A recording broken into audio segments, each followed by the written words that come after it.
Bonsoir à tous, bienvenue au webinaire Carrière by NovoJob. C'est toujours un plaisir de vous retrouver pour que nous discutions encore sur des thématiques enrichissantes pour votre formation, pour développer votre employabilité, pour vous permettre en tant que talent de pouvoir valoriser vos compétences sur le marché de l'emploi, car NovoJob se positionne vraiment comme un réel partenaire pour les talents que vous êtes et nous sommes très très heureux que vous soyez fidèles à cette initiative. Merci d'être présent. Encore cet après-midi, nous avons avec nous un professionnel des ressources humaines. Nous couvrons, comme vous le savez, l'Afrique de l'Ouest, sur la Côte d'Ivoire, le Sénégal, le Bénin et bien d'autres pays encore qui s'annoncent. Et ce soir, nous allons aborder la thématique de pénurie des talents, manque de visibilité des talents ou mauvaise expérience candidat. Alors, notre intervenant est avec nous et je vais le présenter. Vous connaissez le principe de ce webinaire. Il y aura deux parties. La première partie, l'intervenant va déployer la présentation. Je vous demande d'être attentif et au fur et à mesure, n'hésitez pas à laisser vos questions dans l'onglet questions. Et bien sûr, dans la deuxième partie, les 20 dernières minutes, nous allons nous faire fort d'éplucher ces questions et de pouvoir interchanger. Alors, allons-y pour la présentation de notre intervenant. Alors, disposant d'une expérience de 10 ans dans le métier à travers divers secteurs, cabinet conseil, industrie, relations clients, énergie renouvelable, et ayant travaillé dans plusieurs pays, France, Togo, Sénégal et depuis 2019 le Bénin, notre intervenant occupe en ce moment le poste de directeur des ressources humaines chez Phoenix International au Bénin. Travaillant sur des problématiques d'employabilité depuis quelques années maintenant, il est à l'origine de la première masterclass au Togo en février 2020 sur le thème « Développer son employabilité » qui a réuni en son temps de nombreux DRH sur le marché togolais et plusieurs centaines de parties pour aborder une problématique importante ici en Afrique de l'Ouest, pénurie de talents, manque de visibilité des talents ou mauvaise expérience candidat. On va essayer de répondre à cette question avec Elolo Azra. Bonsoir. Bonsoir Marie, j'espère que tu vas bien et que tout est bien. Bonsoir tout le monde. C'est un plaisir pour moi d'être connecté sur un webinaire et je remercie NovoJob pour l'initiative qui nous donne une fois de plus un moment de partage sur des thématiques. Alors je dirais cette thématique particulière, elle n'est pas très sympa. Enfin, beaucoup de gens n'aiment pas ou n'apprécient pas quand on dit qu'il y a une pénurie de talent. Mais on va essayer d'expliquer d'un point de vue professionnel du métier pourquoi on le dit généralement et puis essayer ensemble d'y apporter quelques solutions. Donc, merci à vous d'être présents. Merci Elolo, et ils sont là, ils sont tous là. Je vois dans le chat qui est en train de s'animer. Landry, Soké, Herman, Joseph, Mélène, Mariam. Voilà, merci d'être là. Bonsoir à tous. Et Elolo est prêt, je pense, pour l'intervention. Et sans plus tarder, je vais quitter la scène afin de donner toute la place à Elolo et on se retrouve tout à l'heure. Merci. Merci Marius. Alors, on va rentrer dans le vif du sujet parce que je pense qu'on a pris quelques petites minutes de retard.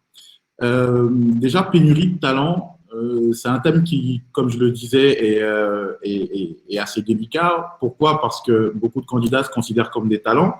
Je pense que nous tous, un peu en réalité. Mais est-ce que c'est la lecture que font les entreprises? Est-ce que c'est la lecture que fait le marché de l'emploi?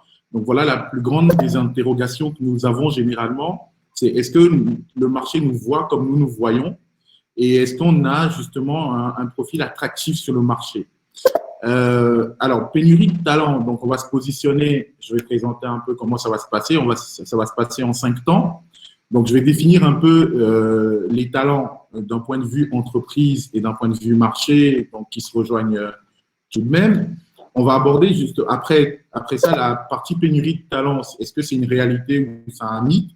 Donc, vous allez trouver peut-être un peu sympa, peut-être un peu moins, les positions de certaines personnes ou de certains cabinets sur le sujet.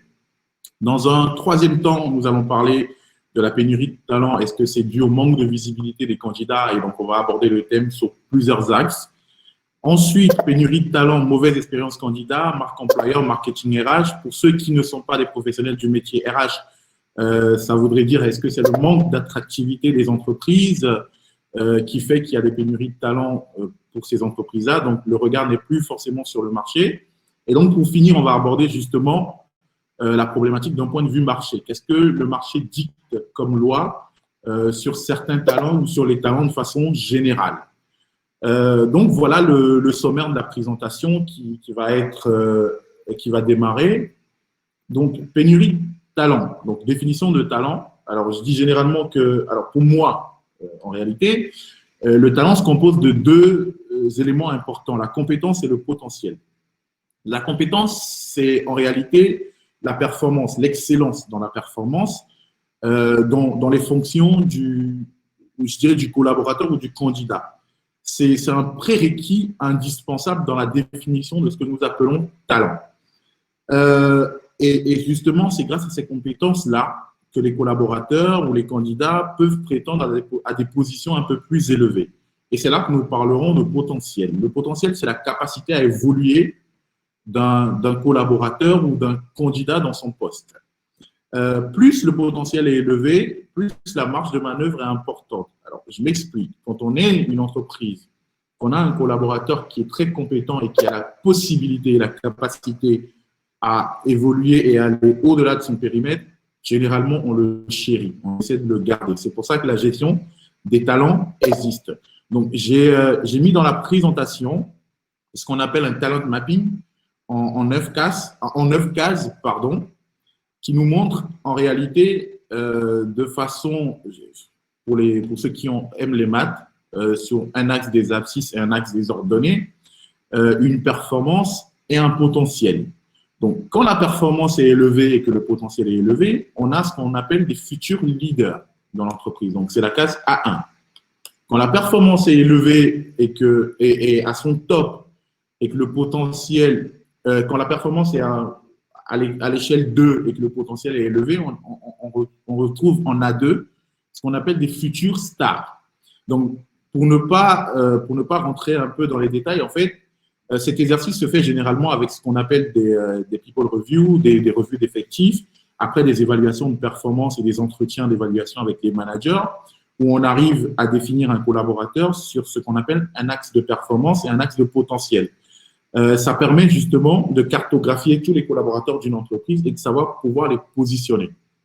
Alors, si je parle d'un point de vue entreprise, c'est parce que d'une entreprise à une autre, un collaborateur qui était un futur leader, une future star ou un performeur peut devenir un collaborateur à performance moyenne.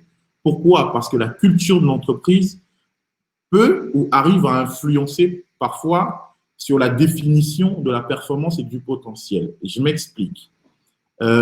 Si c'est une entreprise où on promeut les meilleurs exécutants et que vous êtes quelqu'un qui aime avoir de l'autonomie, qui aime avoir des responsabilités, qui aime prendre des initiatives, vous allez peut-être avoir du mal à vous en sortir ou à vous retrouver dans une telle entreprise. Donc, vous pouvez venir d'une entreprise qui était profondément, où vous étiez par exemple une star ou qui était profondément tournée sur des éléments dans lesquels vous vous retrouvez, pour aller dans une entreprise où vous ne vous retrouvez pas du tout et où vous n'êtes plus considéré comme un talent. Ça, c'est la notion de talent définie dans le cadre d'une entreprise. Sur le marché, de façon générale, de façon générique, un talent, c'est un collaborateur qui aussi a une compétence certaine recherchée par des entreprises. Donc, ce sont généralement des compétences précises. Pourquoi on choisirait un trésorier plutôt qu'un autre? Peut-être parce qu'il a des compétences techniques spéciales ou des capacités qui diffèrent de celles que le marché a de façon générale. Donc, en ce sens, on parlera de talent parce qu'il y a des compétences spécifiques qui peuvent être des compétences dures ou des compétences agiles, donc ce qu'on appelle soft skills et strong skills, qui vont différencier les candidats les uns des autres. Donc, voilà de façon générale la définition du talent. Donc, ça diffère de talent de façon don. Ça diffère du talent de façon don qu'on dit généralement. Lui, il a un talent pour la peinture, il a un talent pour le football. la définition de talent en entreprise n'est pas la même que la définition de talent de façon générale, enfin, et sur le marché d'ailleurs. Alors, pour la suite, nous allons regarder la pénurie de talent. Donc, on va rentrer dans le vif du sujet et se demander si c'est une réalité ou si c'est un mythe.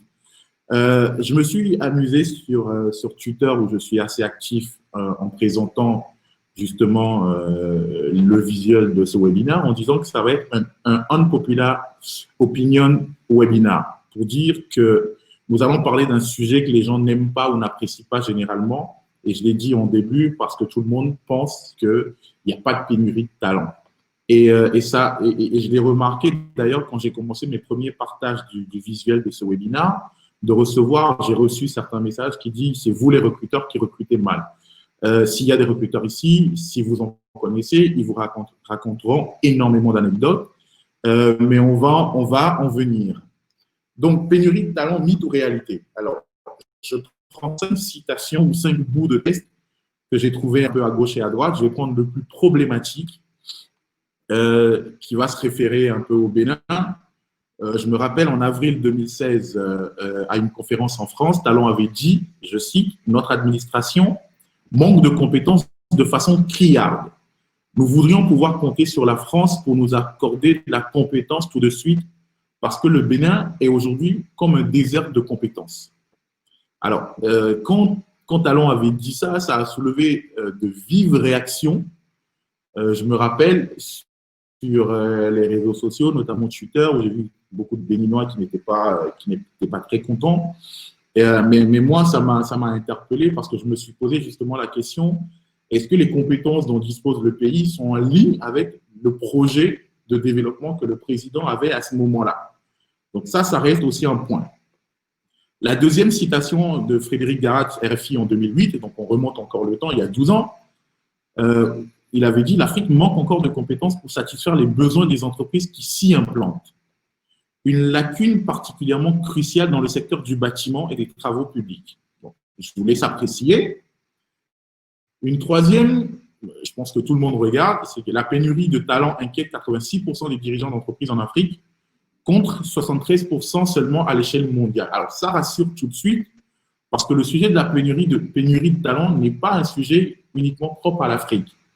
Aujourd'hui, en préparant ce webinaire, les derniers points de ce webinaire, j'ai échangé avec une collègue RH qui se trouve en France, qui est spécialisée dans le recrutement de profils IT, qui m'expliquait un peu les complications ou les difficultés qu'elle rencontrait justement dans le recrutement, où elle me disait qu'il y a un gap d'à peu près 20 000 ingénieurs IT, je pense dans les profils dev ou web, je ne me rappelle plus exactement, qu'elle avait, on va dire, sur la France. Donc, à un moment donné, il s'était tourné vers le marché du Maghreb pour aller recruter, mais ce sont des gens, enfin bon, après, ce sont des problématiques qu'elle m'a bien expliquées, mais on ne va pas rentrer dans le détail parce qu'on est très limité dans le temps. Donc, en réalité, c'est pour vous dire, sur tous les marchés, il y a une pénurie de talent, en réalité. Et il ne faut pas se voiler la face, on va le développer au fur et à mesure. Alors, le même cabinet, Price Waterhouse Coopers, en mai 2019, donc ça c'est très récent, disait que les CEO africains sont inquiets. Le manque de compétences clés fait partie des sujets qui les taraudent le plus. 45% d'entre eux s'estiment extrêmement concernés par la question. Et pour finir, un peu light, la guerre des talents est déclarée. Ce n'est plus une simple spéculation, mais une réalité tangible. Et ce, un peu partout dans le monde. La pénurie des talents a atteint un niveau record ces dernières années. Les employeurs s'arrachent quotidiennement les meilleurs profils capables de créer de la valeur ajoutée.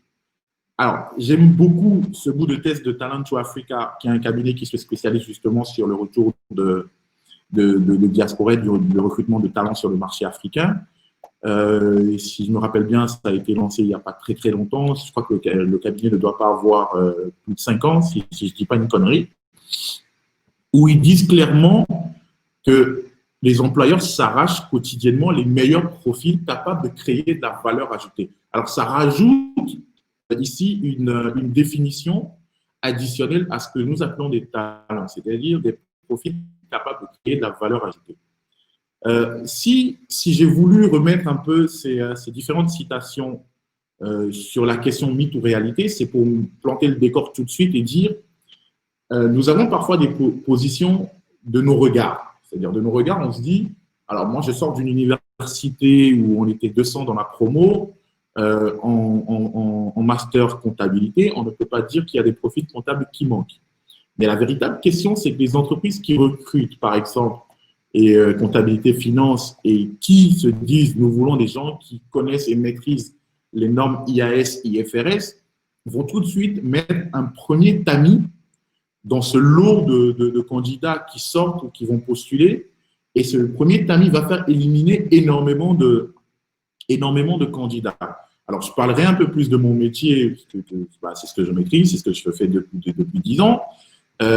Si une entreprise décide de recruter aujourd'hui quelqu'un qui sait faire du talent management, donc un RH profil généraliste, mais qui sait faire du talent management, vous allez vous rendre compte en fait que rien que dans les candidats qui vont postuler, il va y avoir un énorme tamis parce que tout le monde n'a pas eu la chance de le faire ou tout le monde n'a pas eu la chance de se former ou de se mettre à jour sur des problématiques talent management, peut-être parce que ce ne sont pas des problématiques réelles du marché à l'instant T, ou peut-être parce que ce sont des problématiques qui ne sont rencontrées que par certaines des entreprises du marché, du fait de la maturité même de l'emploi sur les marchés. Donc, on va se demander, donc du coup, pour répondre à la question, est-ce que c'est un mythe ou une réalité? Moi, je vais dire tout de suite que c'est une réalité, et j'espère que tout le monde est d'accord à ce moment avec moi qu'il y a une réalité qui est liée à la pénurie de talent. Et je vais donner encore des exemples, je vais en donner un ou deux, où je vais vous dire, on a toujours le sentiment, parce qu'il y a des gens autour de nous qui bougent beaucoup, ce n'est pas parce qu'ils ont forcément une bonne tchatch, mais c'est parce qu'ils ont des compétences précises que des entreprises recherchent. Et ces compétences, ces gens ont peut-être analysé le marché, ont détecté les compétences dont le marché aurait besoin. Alors, je vais prendre un exemple, j'aime bien illustrer, de profils qui sont sur de la modélisation financière. Aujourd'hui, il y a énormément de startups étrangères ou d'entreprises étrangères qui sont en train de venir sur le marché africain, qui vont s'intéresser justement à ce genre de profil. Donc, il y a des gens qui l'ont compris très tôt, qui se sont spécialisés ou qui ont eu des compétences avérées sur la modélisation financière et qui vont naturellement se faire courtiser par la plupart des entreprises qui vont arriver. Donc, ce seront malheureusement les mêmes personnes parce que, elles ont de la visibilité, donc on va en parler tout à l'heure, dans la partie manque de visibilité des talents, parce que, elles ont de la visibilité, mais avant d'avoir de la visibilité, elles ont des compétences, et ensuite, elles ont réussi à bien se positionner sur le marché. Donc, pénurie des talents, mythe ou réalité, on se dit tout de suite, au premier abord, pénurie de talents, mythe. Réalité, pardon. Donc, je venais de l'aborder, le sujet, c'est est-ce qu'il y a pénurie de talent parce qu'il y a manque de visibilité des candidats? Donc,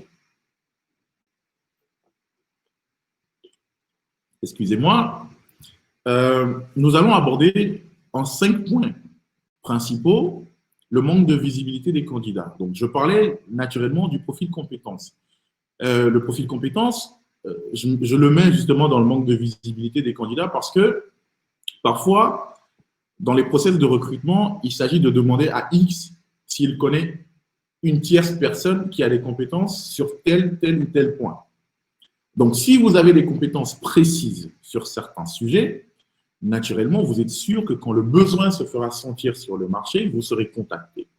Alors, j'ai un ami particulier que je connais, qui est très actif, qui s'actualise tous les jours, qui est en train de passer aujourd'hui, il est trésorier, il est en train de passer un CFA, je crois que ça s'appelle comme ça, qui a un diplôme additionnel dans le métier, avec très peu de Togolais, parce que je suis Togolais et que je connais un peu le marché togolais, avec très peu de Togolais qui ont réussi à être à l'étape où il est. Ça veut dire que demain, si une entreprise vient et cherche un profil spécifique qui a cette compétence-là, on finira ou c'est sûr qu'on se retournera vers lui. Donc, il se donne une certaine valeur. Donc, je parlerai là de profil compétences. Qu'est-ce que vous avez développé ou qu'est-ce que vous développez de plus que les autres? Je connais des gens qui se sont spécialisés sur des aspects, je dirais, des aspects compétences précises, justement pour se donner cette valeur-là, ce profil compétences que les entreprises rechercheraient. Quand on passera à la loi du marché, vous comprendrez comment le marché dicte parfois les orientations en termes d'actualisation de profil et actualisation de compétences ou de connaissances. Ensuite, je parlerai du profil online. Et c'est là que nous avons la plus grande des difficultés en réalité. C'est que sur le profil online, on a très peu de candidats présents.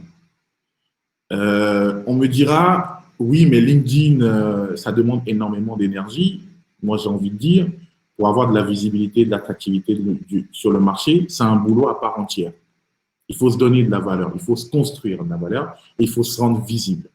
Je raconterai une anecdote où ça fait, quand je suis arrivé au Bénin, je dirais au mois de mars. J'ai rejoint Phoenix au mois de mars pour expérience personnelle et on cherchait un profil qui était assez pointilleux qu'on a cherché pendant des mois. Et je suis tombé sur un profil que je trouvais extrêmement intéressant, avec qui j'ai pris contact par LinkedIn, qui ne m'a pas répondu pendant 2 mois. Puis ensuite, j'ai essayé de passer par des gens qui connaissaient des gens pour essayer d'avoir son contact direct. J'ai eu son adresse mail, j'ai envoyé un mail, il n'a jamais répondu. J'ai eu ensuite son mail professionnel, j'ai envoyé un mail, il n'y a jamais répondu non plus. Et qui m'a répondu, je dirais, depuis, j'ai dû l'avoir contacté. Le processus a démarré en juin. Les contacts réguliers avec lui, les mails que j'envoyais, qu'il laissait sans réponse.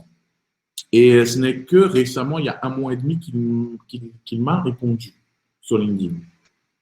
Donc, c'est vous dire, le profil online, c'est déjà avoir un profil qui est correct, qui est présentable, qui montre ce que vous savez faire sans forcément y copier-coller tout votre CV, donc qui explique un peu le parcours, votre profil, les entreprises, les différentes responsabilités ou les différents postes que vous avez occupés au fur et à mesure. Et ensuite, le fait d'y être actif.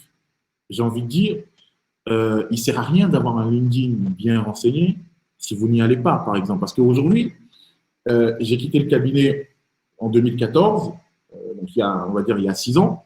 Quand on était en cabinet, déjà il y a 6 ans, on avait du mal à chasser des profils. Sur des missions où il fallait chercher des compétences précises, on avait du mal à chasser des profils. On est en 2020, soit 6 ans après, et avec une forte pénétration d'Internet, avec des habitudes digitales des candidats et des collaborateurs. Et on est encore à l'étape sur le marché africain où on doit continuer à courir derrière les candidats. Bon, après, ça ne nous dérange pas de faire des approches, mais si un candidat n'est pas réactif, encore qu'il lirait et qu'il vous dit qu'il n'est pas intéressé, si un candidat ne vous répond même pas alors que vous êtes en train de chasser son profil, peut-être que là, il y a un problème. Et généralement, ce qui est marrant, c'est que ce sont des candidats qui se réveillent des mois après et qui vous disent « oui, je suis toujours à l'écoute du marché ». Ça veut dire qu'ils étaient à l'écoute du marché et qu'ils ne se sont juste pas donné la peine de rester connectés ou de rester justement accessibles. Je parlerai ensuite de CV. Le CV, ça reste un moyen de visibilité du candidat. Et alors là, à ce moment, je vous dirais, on n'imagine pas le nombre de personnes qui n'ont pas des CV correctement construits. C'est incroyable, on s'en rend compte. Et comme Marius l'a présenté, moi, j'ai pendant plusieurs années accompagné des gens à refaire leur CV. Et il y a encore une anecdote là-bas, c'est qu'au départ, je refaisais les CV. Donc, dès que vous m'envoyez votre CV, ça m'irritait. Moi, ça m'irrite rapidement quand je vois un CV qui n'est pas bien fait. Donc, je me proposais, naturellement, je refaisais le CV, je posais plein de questions à la personne et puis je mettais des infos et je lui envoyais donc la forme et le contenu. Et je me suis rendu compte en fait que les gens ne faisaient aucun effort sur leur propre CV, sur leur propre profil. C'est-à-dire que quand quelqu'un vous contacte aujourd'hui, vous pouvez faire l'expérience et il vous dit « je voudrais que tu donnes un avis sur mon CV ». Il suffit, au lieu de refaire son CV, de lui dire quoi corriger sur le CV pour comprendre et pour savoir quel est le sérieux que la personne met dans sa recherche ou dans la disponibilité de son profil sur le marché. Il y a des gens qui vont rester derrière vous. Alors, ils vous envoient le CV aujourd'hui. Demain, ils vous relancent. Le jour d'après, ils vous relancent. Et ainsi de suite, jusqu'au moment où vous leur faites un retour pour leur dire voilà ce qu'il faut corriger, voilà ce qu'il faut mettre comme contenu. Et vous leur dites renvoyez-moi le CV derrière. Vous allez attendre 2 semaines, 3 semaines, 1 mois, 2 mois, avant qu'ils vous reviennent. Mais je parlais du CV dans le sens où il faut avoir un CV générique prêt, général, qui présente votre profil. Et ensuite, il faut savoir adapter vos CV aux offres. C'est-à-dire, une entreprise qui est en train de chercher des talents particulièrement, qui a une fiche de poste qui précise exactement ce qu'elle cherche. Si vous y répondez avec un CV qui est générique, où vous ne rentrez pas dans les détails de vos expériences qui correspondent avec ces fiches de poste, naturellement, vous n'êtes pas éligible pour la position. Une fois de plus, à ce moment, l'entreprise est en droit de se dire il y a une pénurie de tel profil sur le marché parce que là, à ce moment, les candidats n'ont pas réussi à s'adapter ou à adapter leur CV, naturellement dans lequel il faut dire la vérité, où il faut dire les expériences précises. Le candidat n'a pas réussi à adapter son CV à l'offre. Ensuite, je parlerai des réseaux professionnels, ce qui a aussi son importance, et des recommandations que je vais regrouper en un. C'est que parfois, on va par exemple demander à telle personne qui fait partie de l'association des DRH, je cherche un profil, quelqu'un qui est très pointilleux, qui sait gérer le dialogue en industrie. Donc, les réseaux professionnels sont importants parce que dans les réseaux, les gens se connaissent et les gens connaissent les compétences les uns des autres. Donc, il y a ces réseaux professionnels et il y a ce qu'on appelle des recommandations. Il faut savoir se faire recommander et donc il faut naturellement élargir constamment son réseau et partager avec les gens pour qu'ils savent de quoi vous êtes capable ou ce que vous savez faire. Donc, pénurie de candidats, manque de visibilité, pénurie de talent, pardon, manque de visibilité des candidats, c'est certain. Il y a un manque de visibilité certain des candidats. Ensuite, pénurie de talent, mauvaise expérience candidat, marque employeur, marketing RH. Aussi en 5 temps, nous allons parler de ce que c'est que l'expérience candidat de façon générale. Et je vais vous donner encore un exemple, c'est que vous êtes intéressé par une entreprise, vous avez toujours voulu travailler.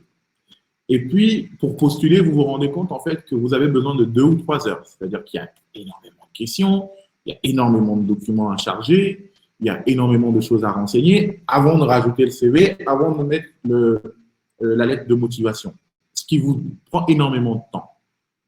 Donc, l'expérience candidat commence à partir de cette étape-là. Est-ce qu'on donne envie aux candidats de postuler? Et déjà, typiquement, à cette étape, il y a énormément de candidats qui ne postulent plus.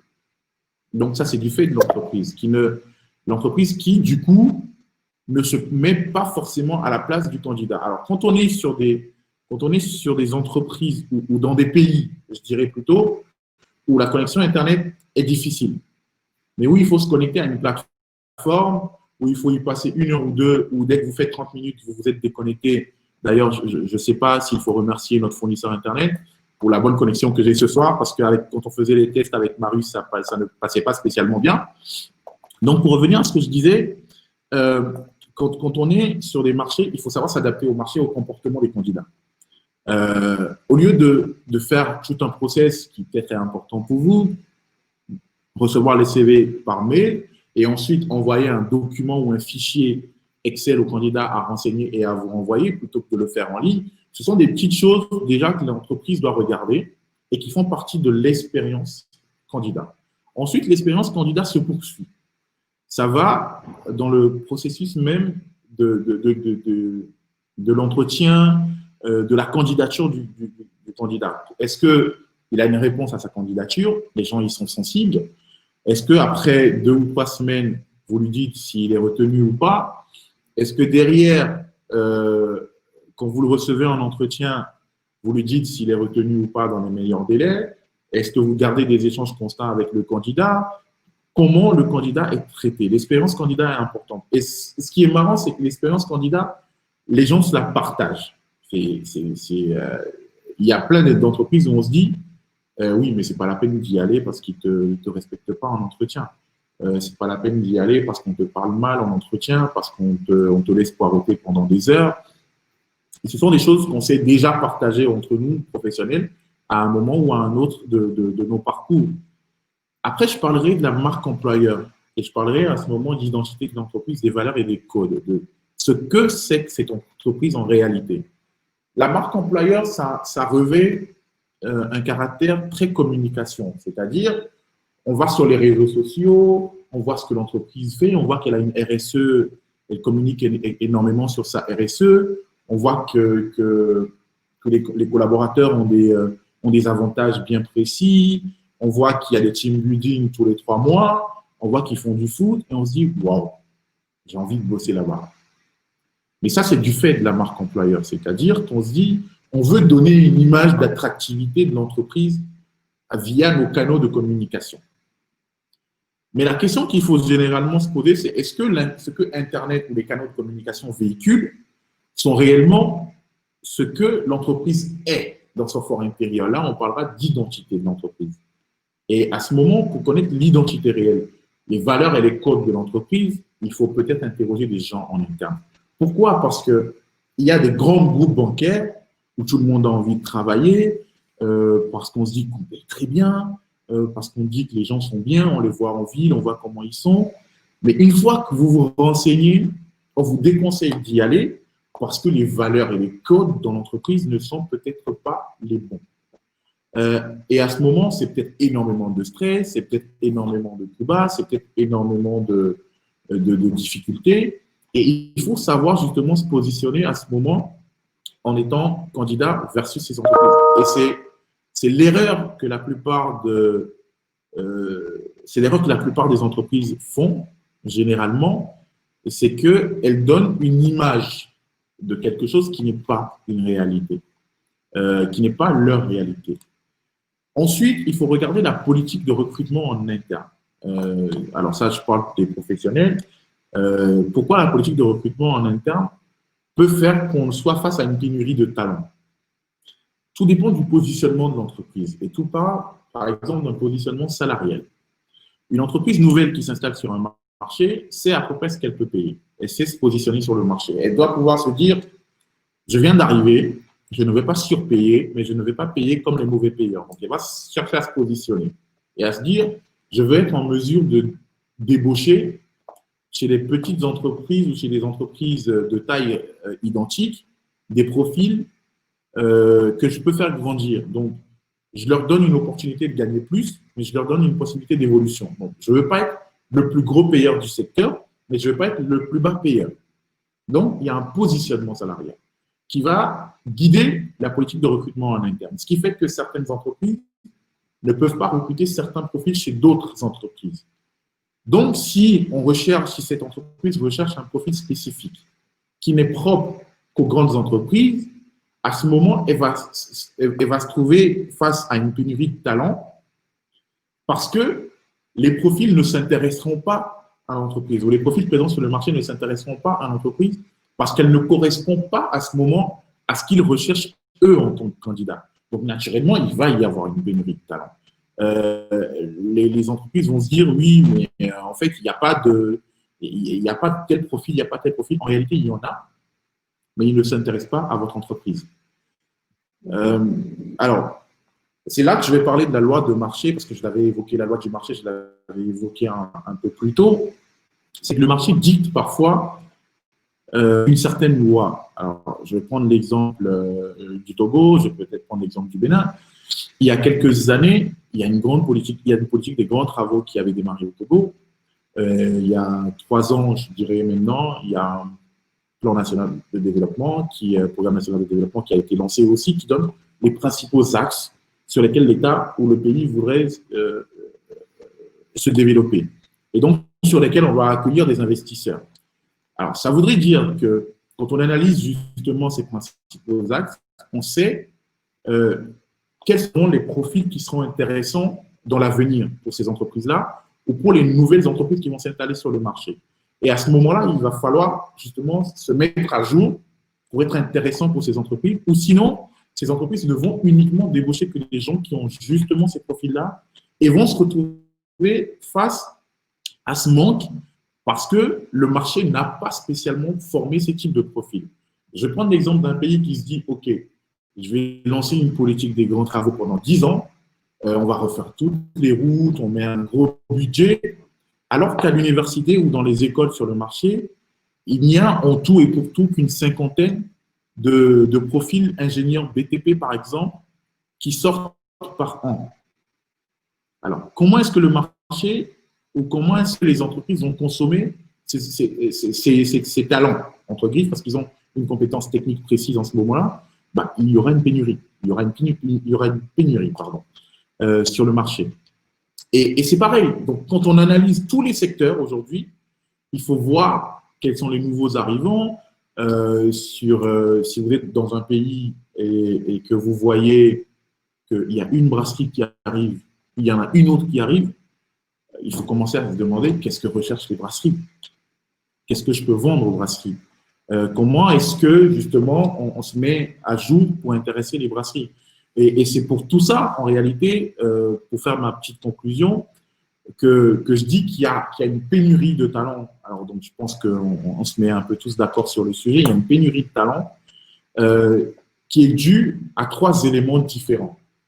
Le manque de visibilité des candidats par rapport à tout ce qu'on a expliqué, mauvaise expérience candidat, marque employeur, marketing, RH ou même politique de rémunération d'une entreprise.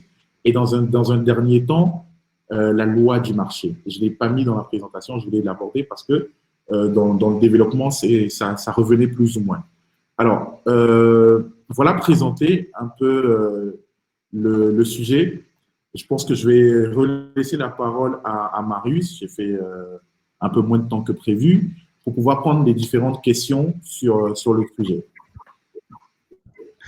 D'accord, merci Elolo. Alors, je pense que nous avons vraiment bien compris, nous avons découvert vraiment beaucoup de concepts cet après-midi. Et je pense qu'il y a un vocable que nous n'allons pas utiliser peut-être maintenant à tort, c'est le vocable de talent, grâce à toi Elolo. C'est ça, exactement. D'accord. Alors, le temps que les questions commencent à arriver, on va faire peut-être un petit sondage pour prendre le pouls aussi de nos participants et pour voir aussi leur avis sur la thématique. Alors, donc, je vais partager maintenant le sondage pour que tout le monde puisse répondre. Alors, la question, c'est après avoir écouté ce webinaire et après avoir mieux compris la notion de talent, quel est votre avis à vous en tant que candidat sur la pénurie de talent en Afrique de l'Ouest? Option A, est-ce un mythe? Est-ce une réalité? Et je vois que les votes sont en train de se faire. On va attendre quelques instants. Voilà, pour le moment, tous ceux qui ont voté sont d'avis avec Elolo, sont d'avis avec toi et ils disent effectivement, c'est une réalité. Voilà. Alors, il y a quelqu'un qui tient mordicus à dire que c'est un mythe. Et vous aimeriez bien, voilà, 2 personnes. Alors, ça continue. Voilà, et je pense qu'on va donc débattre, mais la grande majorité, à 92%, on est d'accord que c'est une réalité, et à 93% et à 7% que c'est un mythe. Et donc, je vais maintenant demander à tous ceux qui ont voté et qui disent que c'est un mythe, de pouvoir poser les questions et de faire en sorte qu'on puisse échanger pour qu'on puisse ressortir de ces échanges vraiment enrichis. Voilà. Et Lolo, je pense que tu voulais dire quelque chose avant que je commence à éplucher les questions. Non, je pense que c'est bon. Je pense qu'en réalité, c'est bon. On peut attaquer. On peut attaquer directement. Alors, super. On va prendre la question de Brice Chendo. Quelles sont les actions concrètes pour quitter le statut de candidat à talent? Très rapidement, je pense que j'en ai parlé. Je pense que si on revient un peu en arrière, alors j'ai parlé du nombre de visibilité des candidats. Dans un premier temps, le profil compétence. C'est C'est comme dans toute recherche d'emploi, on doit se dire, OK, je veux travailler dans tel et tel secteur, par exemple, et se demander quelles sont les compétences précises que le secteur demande. Okay. Quand on quitte les grandes entreprises pour entrer dans les types startups, on doit se poser la question, qu'est-ce que les startups demandent? Sur quoi je dois me développer pour être intéressant pour les startups? Pareil, quand on veut quitter les startups pour aller dans les grandes entreprises, alors là, je parle de façon générale, on doit pouvoir se poser la question, qu'est-ce que les grandes entreprises demandent comme compétences soft ou strong? Pareil, quand on veut devenir un talent sur le marché, il faut avoir un profil, comme je l'ai dit clairement, un profil performance et compétences et un profil potentiel. Performance, c'est ce qu'on connaît réellement, donc il faut savoir se développer. Et le potentiel, c'est ce qu'on peut devenir. Et j'ai envie de dire, si moi j'ai 2 candidats aujourd'hui, je considérerais comme talent, celui qui pourra me dire, alors je cherche un assistant recrutement, celui qui pourra me dire qu'il est en mesure de donner d'analyse, de me fournir pour chaque profil, je dirais un profil persona réel de ce qu'on peut recruter. C'est-à-dire qu'au départ, on se dit, on a un profil persona, mais après le marché va nous dicter sa loi. Et le marché, justement, si j'ai un candidat qui me dit, bah écoutez, moi dans mon ancienne entreprise, j'ai remis tous les profils persona à jour parce que entre ce qu'on demande et ce que le marché nous donne, il y avait une différence. Là, je vais me dire, ce candidat, il me parle un langage qui n'est pas courant. Il m'apporte une valeur ajoutée. Et pour revenir à cette définition de Talent to Africa, ici, on parle de valeur ajoutée. Donc, il faut que chacun puisse utiliser cette valeur ajoutée-là du fait des entreprises qui peuvent les intéresser ou du fait des secteurs qui peuvent les intéresser. Donc, ce serait ma réponse à la question de Brice. De Brice. Alors, super, merci. Alors, moi, je vais rebondir encore, peut-être mettre un clou sur la question de Brice, parce que, Elolo, justement, tu as abordé un peu le sujet.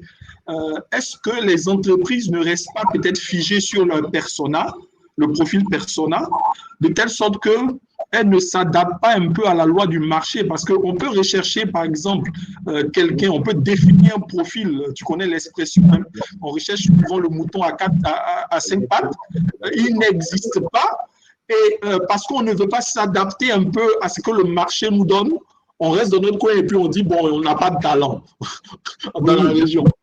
Alors que peut-être que le marché nous donne l'occasion, puisqu'on est là et qu'on opère dans le marché et qu'on doit prendre les talents du marché, peut-être que le marché nous donne l'occasion de révisiter les profils justement qui doivent être intégrés et donc même peut-être réconcevoir en fait la notion de talent qu'on avait au préalable définie. Est-ce que ce n'est pas ça un peu qui manque aussi comme travail dans la gestion des talents au niveau des professionnels RH? Totalement, totalement. Je pense qu'on partage un peu le même métier, on se comprend. Pour moi, tu as répondu à une question que tu viens de poser. C'est qu'on manque d'agilité. En réalité, on manque d'agilité parce qu'effectivement, on cherche parfois un mouton à 5 pattes, parfois que le marché n'a pas, et on n'arrive pas à se réadapter à ce qu'on a et à pouvoir accompagner les candidats. Mais en même temps, c'est normal parce que très peu de RH ont la facilité et la main pour réajuster des choses ou des offres qui viennent d'en haut. Ça reste une réalité. Dans un second temps, c'est qu'on a la peur de recruter quelqu'un qui finalement ne sera pas un bon recrutement. Il y a cette hantise. Okay? Personne ou tous les RH n'auront pas la facilité de tenter le coup pour finalement se rendre compte qu'ils ont fait un mauvais recrutement. Parce qu'un mauvais recrutement, attention, il ne fait pas que du mal à l'entreprise. Il fait aussi énormément du mal aux candidats ou aux candidats recrutés. Donc, oui, naturellement, nous gagnons tous aujourd'hui à mettre un peu d'agilité. Enfin, en même temps, on est sur une construction qu'on appelle ressources humaines. C'est-à-dire que ce n'est pas quelque chose de scientifiquement figé. Ça veut dire qu'on doit pouvoir modeler, on doit pouvoir se réadapter à ce que le marché dit. Et c'est pour ça, justement, j'ai pris un exemple qui est très parlant. C'est que moi, quelqu'un qui est en mesure de me dire je n'ai pas des profils Bac plus 5 comme tu recherches, mais j'ai des profils de compétences à Bac plus 3, tout de suite, je vais lui dire, propose-les-moi. Parce que je vais pouvoir aller voir mon directeur et lui dire, sur tel profil, voilà ce que nous portons, le marché ne l'a pas, voilà ce que nous avons, et voilà ce que nous devons faire pour les mettre à niveau. Et c'est pour ça que je dis, il faut qu'on arrive à avoir cette position, ou déjà à être flexible, et ensuite à pouvoir être force de proposition sur ces sujets ou sur les recrutements. Super, super. Merci. Alors, on va prendre la question de Hermance Nguessan. C'est de savoir comment connaître les besoins des entreprises dans le temps de telle sorte à actualiser ses compétences. Voilà, tu as dit que le candidat, par rapport à la visibilité, tout ça, comment est-ce qu'elle peut faire pour pouvoir bien cerner les besoins de l'entreprise? Parce que je me fais un peu l'avocat de Hermance. Tu sais, Lolo, souvent les fiches de poste, les offres d'emploi, ce n'est pas très bien défini. On ne met pas l'accent. Voilà, tu sais un peu de quoi je parle. Bien sûr. Voilà. À Hermance, je dirais qu'il y a un gros travail de curiosité intellectuelle à faire. Et parfois, je le décommande, moi, il ne faut pas s'intéresser à une entreprise. Il faut s'intéresser à un secteur. Pourquoi? On peut se lever et puis se dire, c'est vrai que c'est challengeant. Soi-même, de se dire, je prends un exemple, moi, je veux travailler pour Orange. Et donc, si par exemple, Orange est la seule entreprise qui consomme des profils, votre profil sur le marché, c'est normal. Ça s'entend. Donc, si vous êtes sur un marché où Orange est la seule entreprise qui consomme des ingénieurs télécoms, naturellement, tout le monde doit avoir envie de travailler chez Orange. Ça s'entend. Mais si vous êtes sur un marché où il y a énormément de concurrence, intéressez-vous au secteur, au marché. De se dire, je veux travailler dans les télécoms, c'est déjà une bonne approche. Ça vous laisse justement un champ large d'informations à recueillir dans différentes entreprises sur ce qui peut intéresser les entreprises d'un tel secteur. Et à ce moment, on va vous dire, OK, Orange, par exemple, recrute des gens qui sont en mesure de faire tel truc. On va vous dire, MTN recrute des entreprises qui sont en mesure de faire tel autre truc. Move recrute des entreprises qui sont en mesure de faire autre chose. Et à ce moment, vous allez pouvoir vous dire, voilà ce que moi, j'ai la facilité à acquérir comme compétent, ou je peux même acquérir les 3 éléments comme compétent pour que demain, quand je déposer mon CV, ça corresponde à une réalité de cette entreprise et donc que mon profil soit intéressant pour ces entreprises. Il faut cibler ce qui manque ou ce que l'entreprise recherche. Et parfois, ce n'est pas dans la fiche de poste que ça se trouve. Exactement. C'est dans les contacts, c'est dans les réseaux qu'on se fait, c'est dans les gens avec les gens avec qui on discute. Donc, il faut je reviens un peu à la question de Hermance, il ne faut pas chercher à connaître les besoins des entreprises de façon individuelle, mais des secteurs. Qu'est-ce que le monde industriel recherche? Par exemple, chez un RH, naturellement, il ne faut pas aller chercher des médias. Il faut que le gars soit doué dans les relations sociales. Le monde industriel, il est fait d'abord de ça. C'est ça. Une fois que vous ciblez les compétences que recherche le secteur, vous les développez et le jour où vous postulez, vous êtes sûr que votre profil est intéressant parce qu'à ce moment, vous répondez à un besoin. Donc, ce sera ça ma réponse, Hermance. Voilà, merci Lolo. Alors, je voudrais compléter un peu, apporter un élément de réponse aussi à Hermance. Comme Lolo l'a si bien dit, alors il ne faudrait pas, la grande erreur que beaucoup de candidats font, c'est de se limiter vraiment à l'offre d'emploi qui leur est présentée. Alors qu'au-delà de l'offre d'emploi, je pense qu'il y a tout un ensemble d'informations liées à la culture de l'entreprise, liées au projet de l'entreprise, liées aux priorités de l'entreprise par rapport à la stratégie de l'entreprise.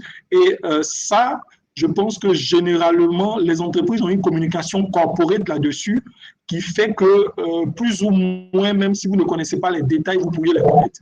Et comme Lolo le disait tout à l'heure, c'est important aussi d'avoir une certaine, j'ai envie de mettre, je mets en griffe, une certaine expertise de secteur.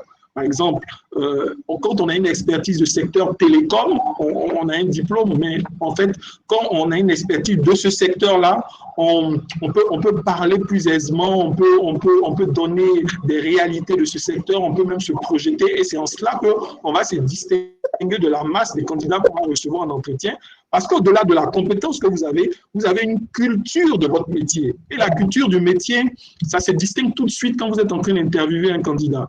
Vous allez savoir si ce candidat, il se limite juste, il est juste compétent, ou bien même derrière la compétence, il y a toute une culture, il y a tout un ensemble, il y a tout un potentiel qu'on peut identifier parce qu'il peut aller plus loin au-delà de la compétence. Et comme Elolo l'a si bien dit d'entrée de jeu, le talent, c'est l'équation compétence plus potentiel.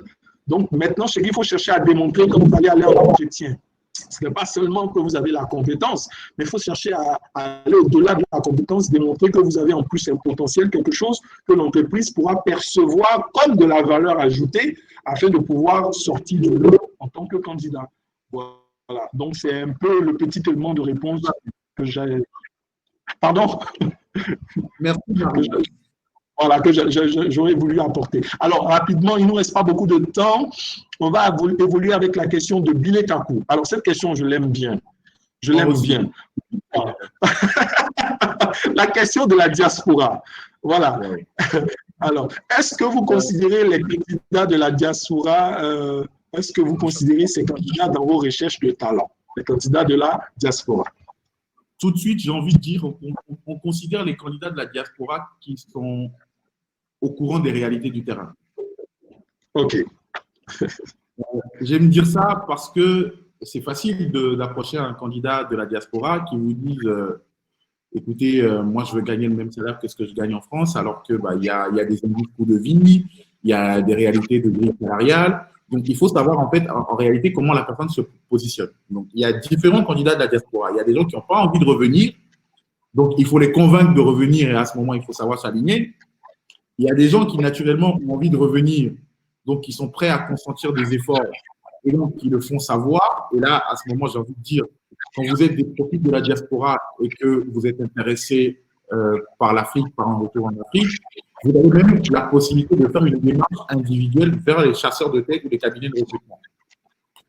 Donc, à ce moment, on sait que vous êtes de façon proactive dans une recherche pour revenir. Et à ce moment, on peut vous conseiller sur ce que le marché paye pour votre profil, sur ce que les entreprises payent, et ainsi de suite.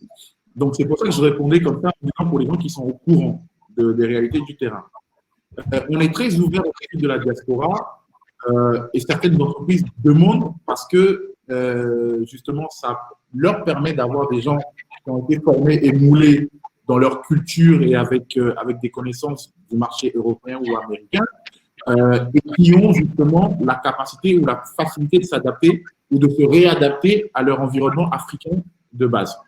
Donc, certaines entreprises demandent. Et naturellement, ça a été une problématique sur laquelle s'est positionné le cabinet Afrique Search depuis plus d'une vingtaine d'années. C'était justement de permettre à des profils de la diaspora de revenir en Afrique, d'où les salons africains exactement réguliers. Donc, il faut savoir se mettre de façon proactive dans ces recherches. Et il nous arrive, nous, professionnels RH, d'être contactés par des gens de la diaspora et donc à qui ils demandent des informations. Alors, j'ai un profil risk management, si je rentre et que je m'intéresse au secteur bancaire, est-ce que vous pensez que mon profil est intéressant ou d'un point de vue RH, qu'est-ce que vous pensez? Est-ce que vous pensez que je peux m'intéresser le marché? Et donc, nous devons aussi essayer de dégager du temps pour accompagner ces gens-là parce qu'en réalité, nous leur donnons la réalité du terrain. Mais pour répondre de façon synthétique, si nous considérons les candidats de la diaspora dans nos recherches de talent, absolument, absolument, absolument. D'accord, super. Alors, je vais combiner deux questions, la question de Sena Sosten et la question de Ruben, parce que je pense que c'est un peu les mêmes questions, la question de l'expérience. Alors, on voit dans beaucoup d'offres d'emploi, on demande 10 ans d'expérience, 5 ans d'expérience, alors que l'expérience, pour l'avoir, eh bien, il faut bien commencer quelque part. Donc, déjà qu'on est parti pour rechercher 10 ans d'expérience dans une certaine fonction, je ne dirais même pas d'un métier, là, on va tout de suite déclarer la pénurie. Là. Bien sûr. Bien sûr. Mais je trouve la question assez drôle parce qu'en préparant ce webinaire, je me suis dit dans ma tête, les jeunes professionnels et les jeunes diplômés ne vont pas apprécier le webinaire. Parce que je l'ai positionné et très clairement en tant que professionnel du métier. Moi, quand je parle de talent, tout de suite, je parle de la compétence certaine. Alors, on ne sort pas d'école forcément avec de la compétence, mais avec de la connaissance qu'il faut accompagner. Donc, qu'est-ce qu'il faut faire pour les universités ou les jeunes qui sont sur le marché en matière de talent? Il faut d'abord, je pense, leur donner des opportunités, ou il faut qu'ils aillent chercher des opportunités. Et je vais y aller en disant, il y a des gens, une fois de plus, qui sortent de l'école et qui ciblent des entreprises précises pour y travailler. C'est-à-dire qu'ils sont pas, par exemple, intéressés par des parcours de stage pour acquérir de la compétence afin de pouvoir Il y a un circuit normal. Tout le monde n'a pas la chance, et ça n'existe que très peu en Afrique, de sortir directement d'école et d'avoir les portes grandes ouvertes du monde de l'emploi. Il faut passer par un circuit, il faut faire des stages, il faut apprendre des métiers, ainsi de suite. Donc, comment on ne parlerait pas naturellement de talent à ce moment-là parce que la personne est en train d'être formée. Et donc, il faut réussir à se dire que même si on a été très bon à l'école, on n'est pas forcément un talent dans le monde de l'emploi. Il faut se confronter au défi de la compétence, au défi de l'adaptabilité avant de pouvoir devenir un talent sur le marché. C'est clair, c'est très clair. C'est la nuance que moi j'aimerais faire. Sur les marchés européens, c'est un peu plus délicat parce qu'il y a des entreprises qui vont chercher les majors de promo, les meilleurs, et les forment. Donc, il y a un aspect formation qui vient, un aspect formation complémentaire, formation métier, donc compétences certaines à donner aux collaborateurs qui vient après que nous soient sortis d'école qu'il ne faut jamais oublier. Super. Non, je pense que c'est très clair. Et au sorti de ce webinaire, s'il y a vraiment quelque chose qu'on doit retenir, c'est vraiment cette nuance-là. c'est clair. Alors, ne vous inquiétez pas, je vois qu'il y a beaucoup de questions qui attendent. Malheureusement, on est pratiquement arrivé au terme de notre échange. Et ce qu'on a prévu de faire, c'est de continuer vraiment le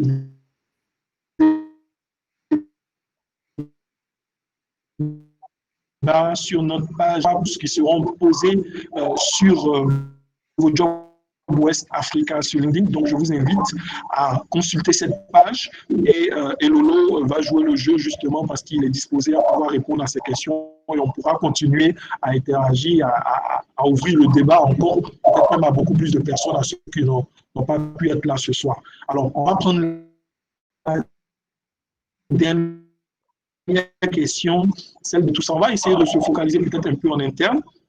Et Herman demande pourquoi la plupart des entreprises n'investissent pas sur leurs employés en vue de les préparer à assumer de nouvelles fonctions plus pointues et préfèrent le débauchage. Alors, moi, je complète la question de Herman parce que tu nous as tellement fait un beau talent mapping d'entame du webinaire pour identifier les talents dans la matrice et tout ça. De telle sorte que, moi j'ai envie de dire, mais pourquoi l'énigmatique, par exemple, hein, quelqu'un qui a une mauvaise performance, non, pardon, ce n'est pas le bon exemple, je vais prendre le performeur. Voilà, voilà, merci. Le performeur. Quelqu'un qui a une haute performance et qui a un potentiel modéré, par contre, pourquoi est-ce qu'on ne l'accompagnerait pas dans la formation, dans le développement, peut-être même là, par contre, ce n'est pas seulement la formation, mais là, par contre, c'est vraiment dans le coaching pour qu'il développe ses potentialités afin qu'il devienne futur leader au lieu d'aller tout simplement débaucher quelqu'un de l'extérieur qui va venir être le leader et être son supérieur hiérarchique. Très souvent, on assiste à ces frustrations dans les entreprises. Sorte que les gens, ils disent, et ça aussi, c'est la mauvaise expérience candidat hein, dont on parle, je veux dire, mais la mauvaise expérience collaborateur. Voilà, j'ai l'entreprise, j'ai atteint mes objectifs, je suis toujours en train d'atteindre mes objectifs, et les nominations viennent, ce n'est jamais à moi qu'on pense, on va toujours chercher dehors. Bien sûr. Voilà. Donc là, qu'est-ce que l'entreprise fait? Alors, je vais répondre en donnant, en fait, tout dépend de la maturité dans la gestion des ressources humaines de l'entreprise. Je vais faire la petite publicité de Phoenix et dire aujourd'hui, nous, on aime se dire, dans mon département qu'on a dépassé l'étape des ressources humaines, on a dépassé l'étape du capital humain et on est à l'étape du potentiel humain. C'est-à-dire que ce talent mapping, pour nous, il nous donne de la visibilité sur l'accompagnement individuel à mettre en place pour les collaborateurs. Et moi, le défi que je vais avoir en tant que DRH, ce serait, en fait, mon poste, ça s'appelle Head of Talent en réalité. Donc, ça veut dire ce que ça veut dire, c'est que j'ai vraiment une approche talent dans ma fonction. Et donc, ce que moi, je vais faire, c'est de pouvoir mapper chaque collaborateur. Et donc, à partir de ce mapping, de déterminer les possibilités d'accompagnement pour chaque population pour que nous soyons, ou les collaborateurs soient en même temps à des performances élevées, donc toute la population rouge puisse migrer vers du jaune ou du vert, mais que ceux qui sont identifiés comme des performeurs et des futurs leaders soient accompagnés justement à prendre des positions de leader dans l'avenir. C'est exactement le travail qui va être fait. Maintenant, la réalité, c'est combien de RH savent faire du talent management et pas parce qu'ils ne veulent pas apprendre, mais parce qu'ils sont dans des entreprises qui sont encore à une étape de gestion des ressources humaines où on parlera même de gestion du personnel, c'est-à-dire que ce n'est que administratif. Il y a des entreprises aujourd'hui où il n'y a même pas de département RH qui travaille ne serait-ce que sur un plan de formation. Donc, tout dépend de la maturité dans la gestion des ressources humaines de l'entreprise et de la volonté du premier dirigeant. Et tout dépendra du positionnement de l'entreprise. Quand vous savez que vous n'êtes pas le meilleur payeur sur le marché, vous savez qu'on viendra à un moment ou à un autre débaucher des talents chez vous. Et vous savez que vous allez recruter des gens qui, par exemple, ne gagnaient pas énormément, mais vous allez leur donner la possibilité d'accéder à des positions futures. Donc, vous allez les former. Sauf que vous les formez pour les garder indéfiniment, mais vous les formez parce qu'ils vont être pris un jour. Donc, l'investissement là, pour une entreprise qui déjà a des difficultés financières, n'est pas facile à concevoir. Et il y a certaines entreprises qui n'ont pas le temps de former. C'est une réalité. Elles sont prêtes à consommer des profils formés par d'autres. Tout est question de positionnement. Et tout est question de la maturité dans la gestion des ressources humaines de l'entreprise. Donc, moi, c'est la réponse que j'apporterai à la question, Marius. Super. Et je suis tout à fait d'accord avec toi. C'est vraiment une orientation RH interne et de comment est-ce que vraiment la question de gestion de talent est gérée en entreprise, au sein de l'entreprise. Alors, juste avant de te donner le mot de fin pour que tu puisses résumer en fait comment est-ce que tous ceux qui nous ont suivis aujourd'hui peuvent se préparer pour qu'allant en entreprise, ils puissent être perçus comme des talents désormais.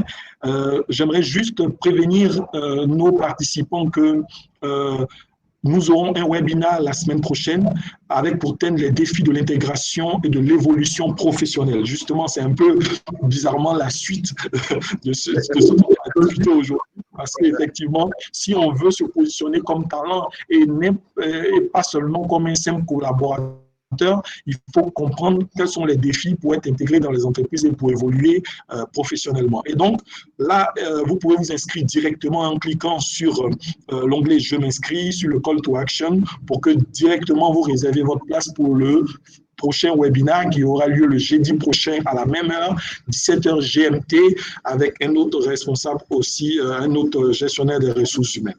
Alors, Hello, merci infiniment. Merci d'avoir participé à ce webinaire et d'avoir pris le temps de nous instruire. J'aimerais que tu donnes maintenant ton mot de fin. Alors, mon mot de fin, c'est ce que je dis généralement, c'est je vais parler du profil candidat. Parce qu'il y a un travail individuel à faire.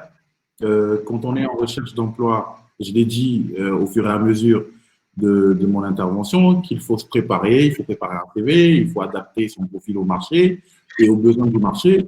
Quand on est en entreprise, j'ai vu une question qui parle de l'élaboration des formations. L'approche formation, elle est d'abord individuelle. On ne peut pas s'attendre forcément à ce que l'entreprise nous forme. Si l'entreprise n'a pas un besoin stratégique d'une compétence particulière, elle ne va pas forcément se mettre en tête qu'elle a besoin de vous former. C'est vrai, ça fait partie des politiques de rétention, Mais la démarche formation, elle doit être d'abord individuelle. C'est vous qui décidez à un moment donné que vous allez faire un master dans votre domaine parce que vous avez une licence pour prétendre peut-être à plus.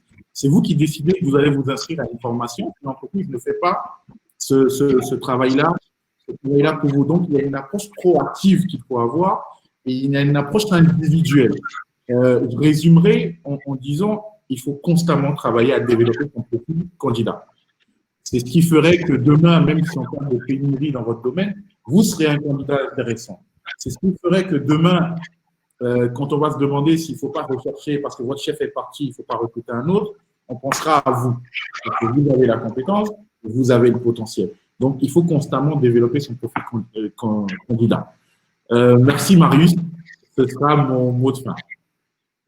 Merci Lolo, c'est moi qui te remercie et c'est moi aussi qui remercie tous ceux qui sont restés jusqu'à la fin. Merci d'être fidèles et à la semaine prochaine. Bonne soirée. Bonne soirée.